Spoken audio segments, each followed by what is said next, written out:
Good morning, everybody. Let's talk about the prophetic word again today. We are going through the study of James, and if you have not checked out those 3 different chapters that we have gone through, they're in the playlist under Bible Study James, chapter 1, 2, and 3.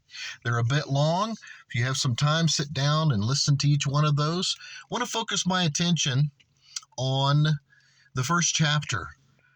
James is addressing, the Spirit of God through James is addressing trials. People are going through trials. You're going through trials right now. The first thing that we are to do once we enter a trial or a testing or a suffering is to ask God for wisdom. That's what the commandment says. That's what James, the Spirit of God through James, is actually telling us to do. Why is he doing that? Well, you have to ask yourself, who created the trial in the first place? Why are you suffering? Why are you going through what you're going through? God did it. God has created it. You look at the life of Job. He intentionally, on purpose, caused all those things to happen to him for a specific reason. And you're going to have to read the book of Job to find that out.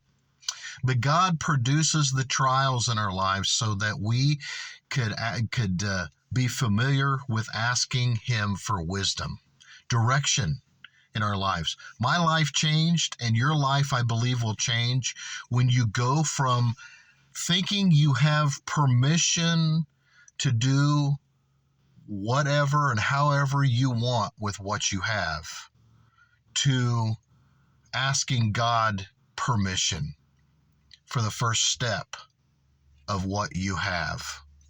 What do you want me to do with the Lord?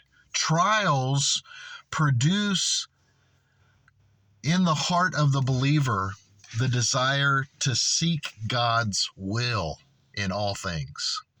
When there is no trial, because of the trials that we go through, that trial has taught us to ask God for wisdom when there is no trials. So God produces the trials. He asks us, the first thing that we need to do is ask for direction and wisdom concerning that trial. And God is doing that to teach you and I to, after the trial is over, we ask him for wisdom and everything else. You don't need to necessarily go through a trial to ask God for wisdom. You need to be in a position of asking God for wisdom, whether you're in a trial or not. That's the point of the trial.